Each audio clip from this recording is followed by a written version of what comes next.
Salve, salve! Sejam todos bem-vindos ao canal do professor Alex Nina.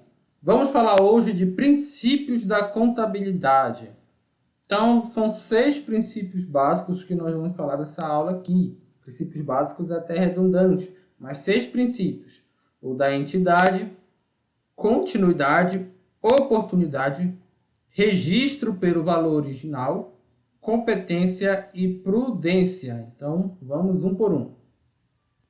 Princípio da entidade. Entidade é o objeto de estudo da contabilidade, particularmente o patrimônio da entidade, tá? Que é o objeto de estudo da contabilidade, sendo mais específico ainda.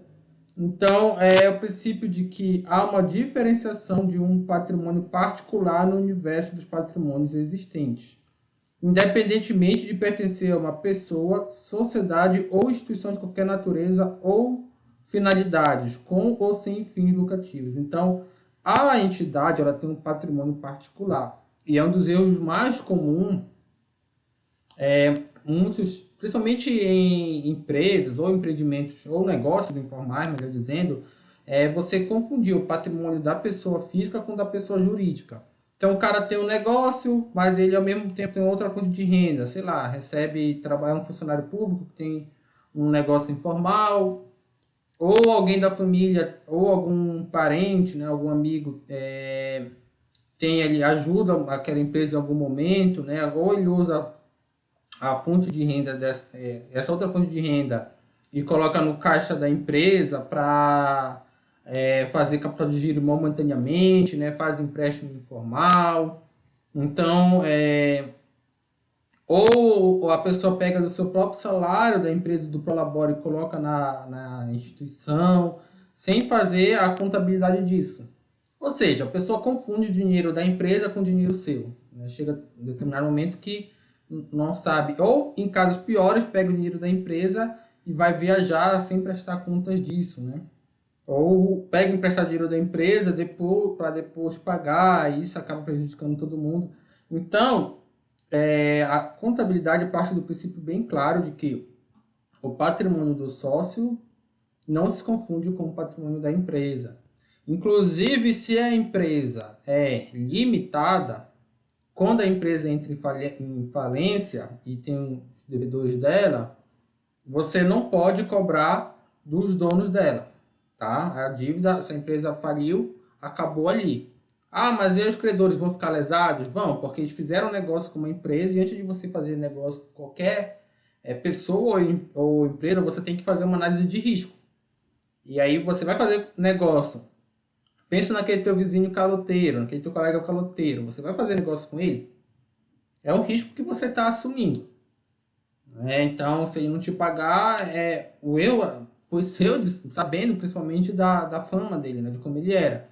Então, a mesma coisa. Se você vai fazer negócio com uma empresa, fornecedor, seja lá o que for que você for fazer, você tem que ver o risco dessa empresa de fato ser inadimplente.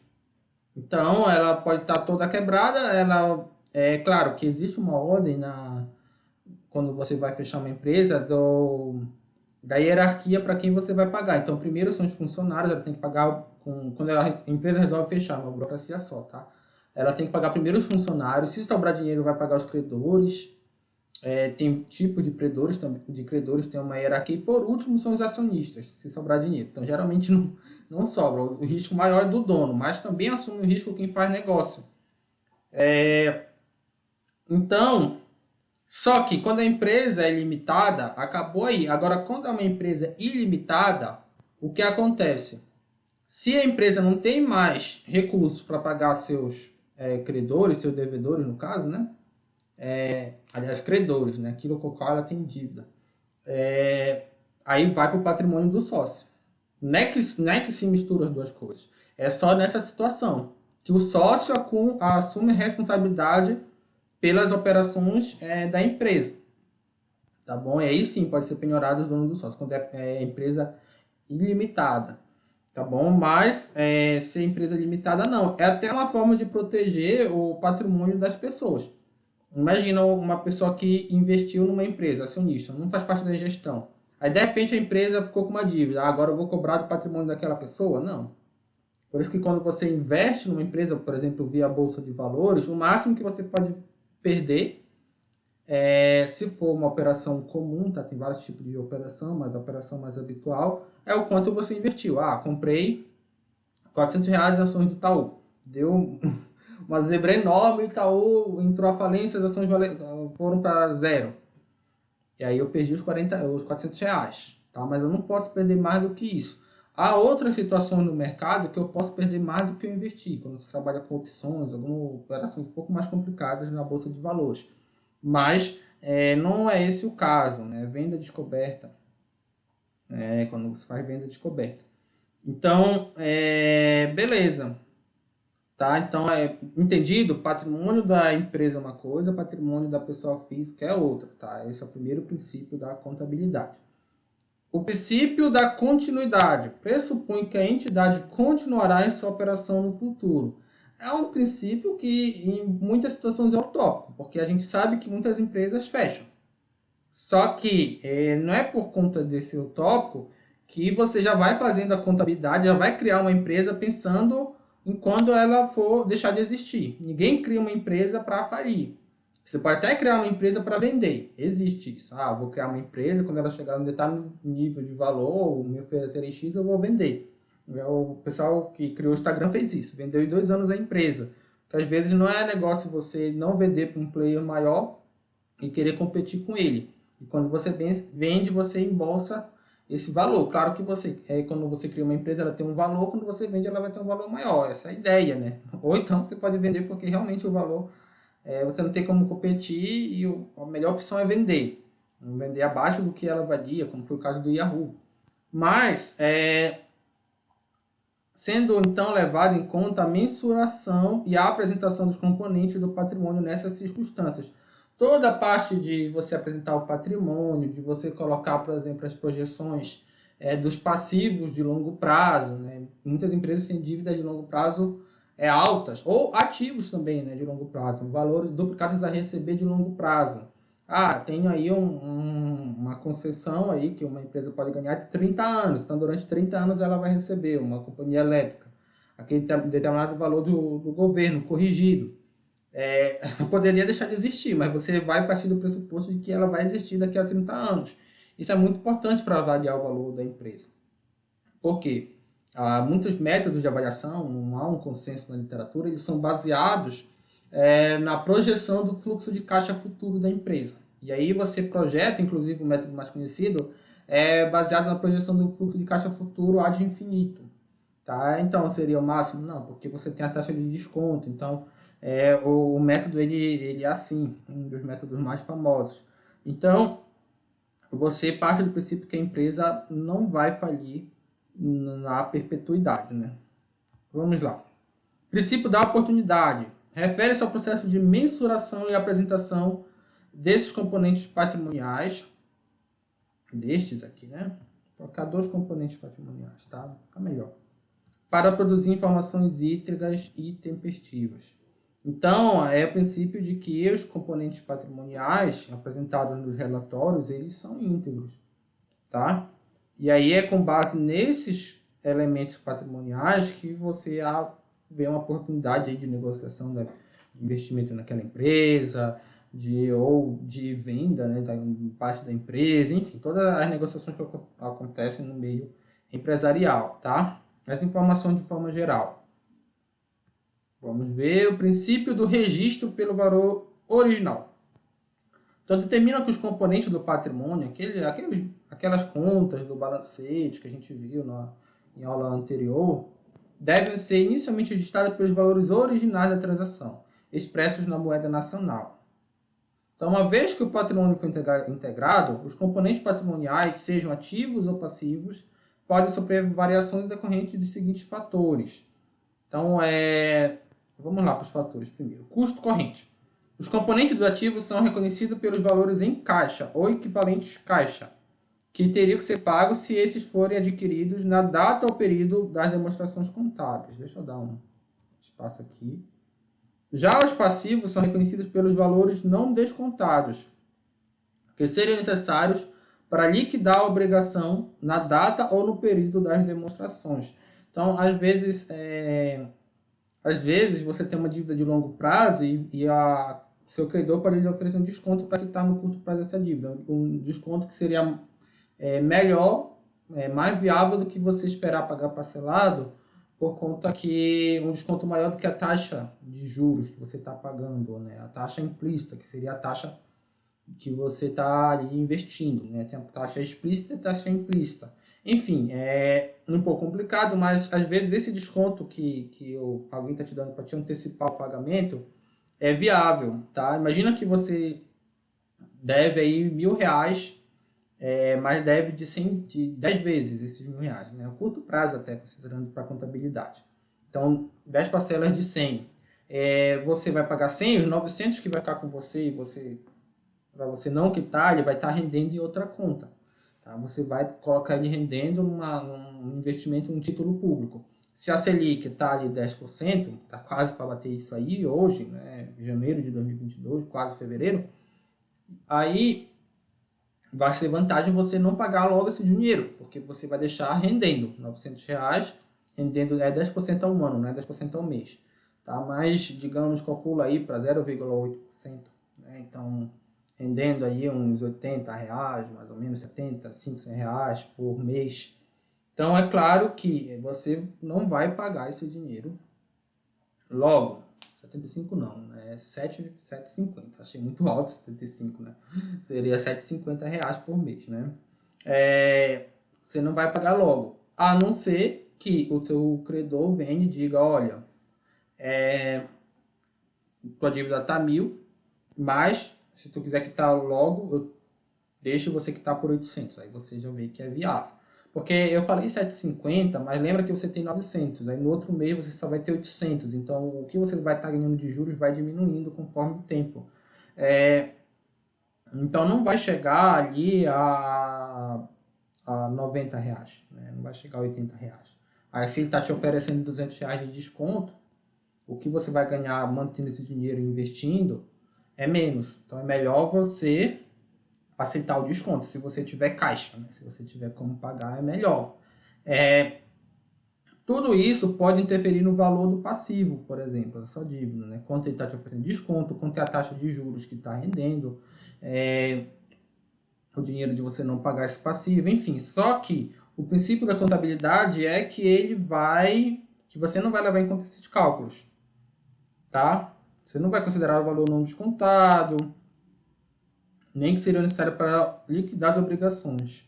Você vai considerar o valor dos R$ 1.000 do jeito que ele é, tá? Independente dessas outras situações.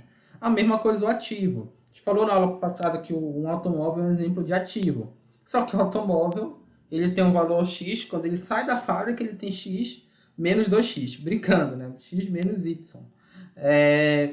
Só que você vai contar como X, tá? Na contabilidade.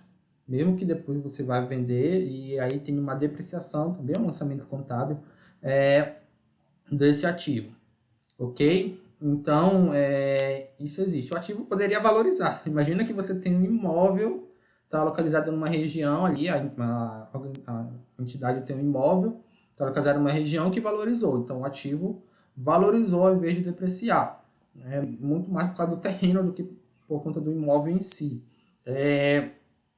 Então, o exemplo seria melhor com terreno, né, que é uma forma de ativo. Então, pessoal, mais você vai contar pelos valores caixa e equivalente de caixa. Se fosse adquirido na data, tá? Então, eu comprei hoje, o carro hoje, eu vou colocar pelo valor de hoje. Não interessa se amanhã ele vai estar desvalorizado por N motivos. Segundo princípio, né, segundo exemplo, perdão, do princípio do registro do valor inicial, é o valor realizável. Os ativos são mantidos pelo valor em caixa que poderiam ser obtidos pela venda ou forma ordenada. O que significa? Tá, explicando melhor. Esse primeiro aqui, todos esses são formas de você valorar o ativo e o passivo. Não tem uma forma única. O importante é a empresa definir qual método ela vai usar. Se for custo corrente, vai ser feito dessa forma que eu expliquei ainda há pouco. Mas ela pode escolher outro método. Esse método é o valor da venda. Aí, assim, você vai considerar a depreciação do ativo. Tá? Então, eu comprei o carro, hoje está lá no meu balanço patrimonial, daqui a 3 meses eu refaço o meu balanço patrimonial e o valor desse automóvel diminuiu. Aí eu vou ter que considerar se eu estou utilizando esse método do valor realizável, ou seja, quanto é que eu poderia obter em caixa para vender esse ativo, esse bem automóvel, por exemplo, hoje, não na época que eu comprei ele, tá bom? Já os passivos são mantidos pelos valores não descontados, que se espera serem pagos para liquidar as obrigações no curso normal das operações da entidade, tá? Muito parecido com o anterior. Valor presente. Os ativos são mantidos pelo valor presente descontado do fluxo futuro da entrada líquida de caixa que se espera ser gerado pelo item do curso normal. Deixa eu organizar isso aqui, porque do jeito que tá bem desorganizado. Eu gosto mais de organizado. Primeiro ativo, depois passivo. Vou organizar aqui também para o slide. Até uma dica, tá? Se vocês forem fazer a apresentação, não deixe esses... Eu acho que eu acabei me esquecendo de fazer isso aqui, tá? Não deixe muito texto grande, não. Então, puxa mais isso aqui para o meio. Então, o que é isso? Passivos são mantidos pelo valor descontado do fluxo futuro da saída líquida de caixa. Aí sim, você vai considerar, por exemplo, lembra aquela ideia que você paga R$100 todo mês. Só que o valor do dinheiro no tempo, ele vai diminuindo. Então, se você trazer para valor presente a última parcela, que você vai pagar de R$100, provavelmente vai ser para valor presente menos, né? Porque você está ganhando dinheiro, um dinheiro desses R$100 que você deixou de pagar hoje e não pagou lá no final, e ele está rendendo. Acho que dá para entender, né? Então, quanto maior a taxa de rendimento, mais esse R$100 vai diminuindo, vai valendo menos a valor atual. É como se você trazesse para o presente. É como se eu falasse assim, como eu tenho 10 meses para pagar R$100, quanto eu preciso de hoje, investindo nessa taxa aqui de juros, para que daqui a 10 meses eu tenha R$100. Por exemplo, se eu tiver R$80 hoje, será que rendendo aí nessa taxa de juros atual, ele chega a R$100 daqui a 10 meses? Se sim, então é como se R$100 daqui a 10 meses valesse R$70 hoje. Aí você traz todas essas parcelas do seu passivo para valor presente e ok, tá? E o ativo é a mesma coisa, por quê? O ativo, ele, no geral, proporciona uma entrada de caixa, tá? Imagina que a empresa tem como ativo um terreno, um imóvel, e as pessoas pagam aluguel. Então, estou pagando, por exemplo, por mês, R$800 de aluguel, lá o teu inquilino. Só que a entrada aqui de R$800 desse mês, ela vale mais o valor presente líquido, pelo mesmo princípio que eu expliquei anteriormente, do que a entrada lá do 10º mês.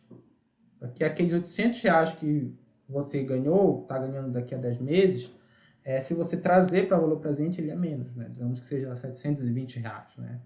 Então, é o mesmo método, tá? Sempre trazer para valores presentes todas as contas do ativo e do passivo que estiverem a prazo. Vamos ver, tem o método do valor justo. É o valor pelo qual um componente do ativo pode ser trocado por ou um passivo liquidado entre as partes conhecedoras e dispostas a isso em uma transação sem favorecimentos. Tá? Assim, você, muitas vezes, os métodos de depreciação, eles fazem algo que, uma depreciação que na matemática está correto, mas na prática não é assim. Aqui entra muito mais a questão dos especialistas, né, em avaliação daquela coisa menos, como é que eu posso dizer, menos quantitativa e mais qualitativa, de quanto vale aquele imóvel, né? Por exemplo, quanto o imóvel varia o preço dele. E aí você vai lidar muito mais com essa questão de um consenso entre as partes. O quanto você consegue, por exemplo, negociar ele. Um passivo ou um ativo para ser liquidado, tá? Mais nesse sentido. A quinta leva em conta a atualização monetária. O efeito da alteração do poder aquisitivo da moeda nacional deve ser reconhecido nos registros contábeis mediante o ajustamento da expressão formal dos valores dos componentes patrimoniais. Lembra lá do exemplo anterior? Eu dei 100 parcelas de R$1.000, aí eu vejo quanto é que vale, por exemplo, para valor presente. Só que no meio desse processo existe a inflação. Então, além da questão do dinheiro estar rendendo, tem a questão também desse mesmo dinheiro. Hoje, R$ 100, se a gente está num período inflacionário, você consegue comprar mais coisas do que no futuro. Isso está implicitamente ligado aos juros também, tá? As duas coisas estão muito associadas, como a gente viu lá na aula do Estado, né? De intervenções do Estado, a política de juros para controlar a inflação. Mas um método pode ser mais utilizado considerando os juros, que é o valor presente. Tá? Esses juros que eu falo é a taxa básica da economia, tá? Ou pode usar outra, tá? Você pode pensar, uma empresa pode, geralmente é baseado na Selic, mas pode ser 110% da Selic, por exemplo. E aqui vai se usar mais a inflação, uma atualização monetária, tá? Mas, via regra, juros e inflação, eles têm uma covariação, né? Eles têm ali, quando os juros aumentam, quando a inflação aumenta, os juros tendem a aumentar, e quando a inflação diminui, os juros tendem a diminuir. Tá? Via regra é isso, mas tem suas exceções, nem sempre isso acontece. Ok? Então, são todos métodos. O método mais adotado legalmente, tá, é o do custo corrente. Legalmente, as empresas têm que adotar esse método para fins de controle, por exemplo, da receita, né, controle estatal. Só que muitas vezes esse método ele não é adequado para a gestão. Então acaba que as empresas podem ter balanços patrimoniais diversos. Um mais ligado à questão de cumprir a legislação e outro mais ligado a uma questão interna de fazer o gerenciamento. Tá? E a gente não vai entrar aqui em detalhes, mas pode ser que por um método a empresa tenha prejuízo e por outro método a empresa tenha lucro. Então, quando você vai analisar uma empresa, por exemplo, para investir nela, você tem que saber qual método ela está utilizando nos seus demonstrativos contábeis. Ou quando você vai gerir uma empresa, você tem que saber qual é o método de contabilidade mais adequado para aquela empresa, para a natureza daquela empresa. Ok? Vamos lá. Quinto princípio é o princípio da competência. Determina que os efeitos das transações e outros eventos sejam reconhecidos no período a que se refere, independentemente do recebimento ou pagamento.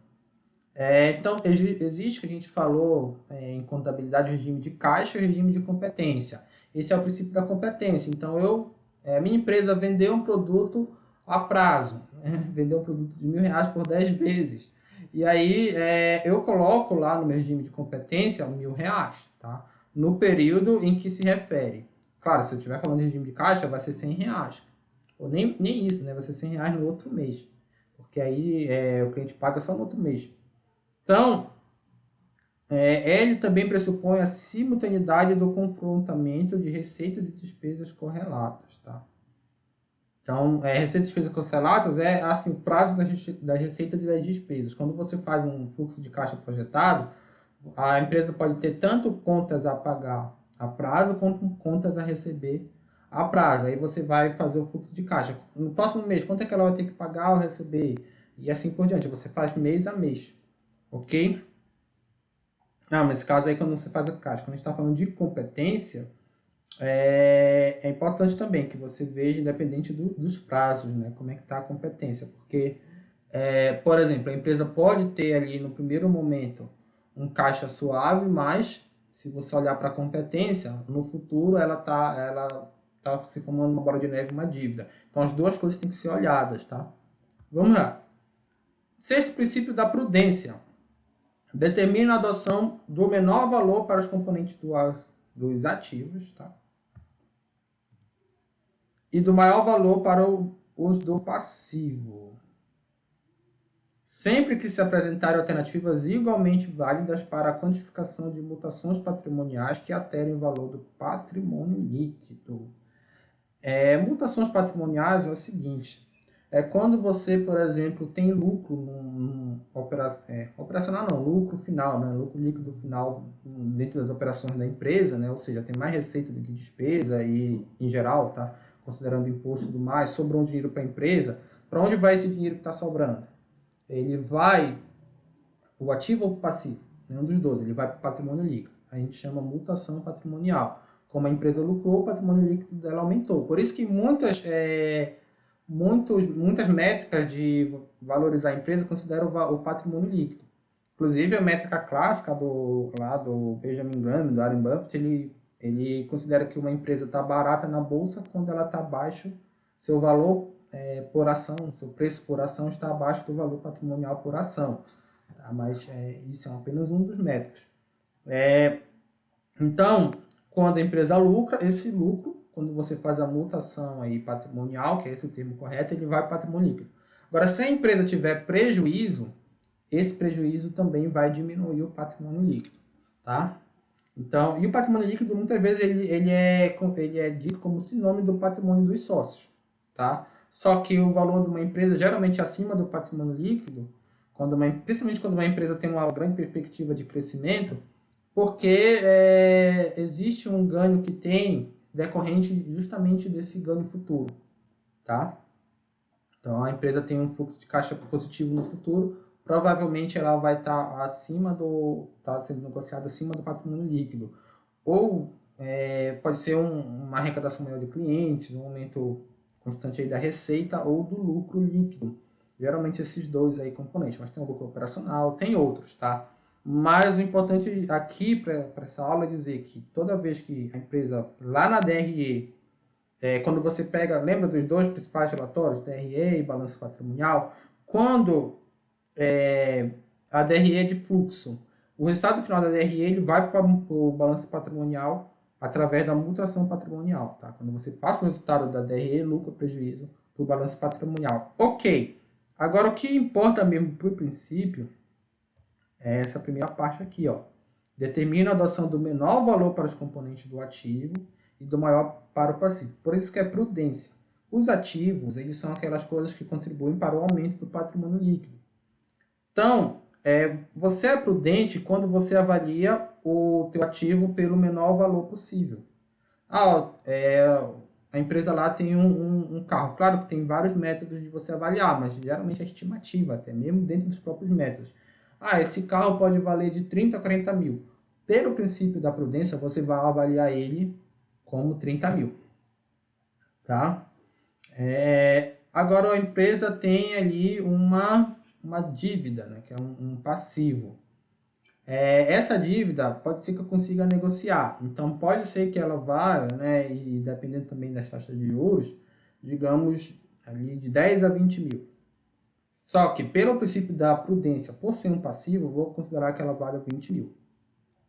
Percebam que muitas das empresas que aplicam o princípio da prudência, elas podem estar subestimadas, né, em termos de relatórios contábeis. Imagina que acontece, a gente pegar essas duas contas apenas, quanto seria o patrimônio líquido da empresa? Ela tem um ativo de 30 mil, um passivo de 20 mil, 10 mil, na situação mais prudente. Agora, se a gente pegar a situação oposta, se o ativo vale 40 e o passivo vale 10, ela tem 30 mil de patrimônio líquido. Então, uma amplitude de patrimônio líquido de 10 a 30 mil, a empresa não pode chegar no relatório contábil e colocar, por exemplo, isso. Ela tem que colocar um valor exato, e ela vai colocar o valor que seja o mínimo da amplitude. Ok?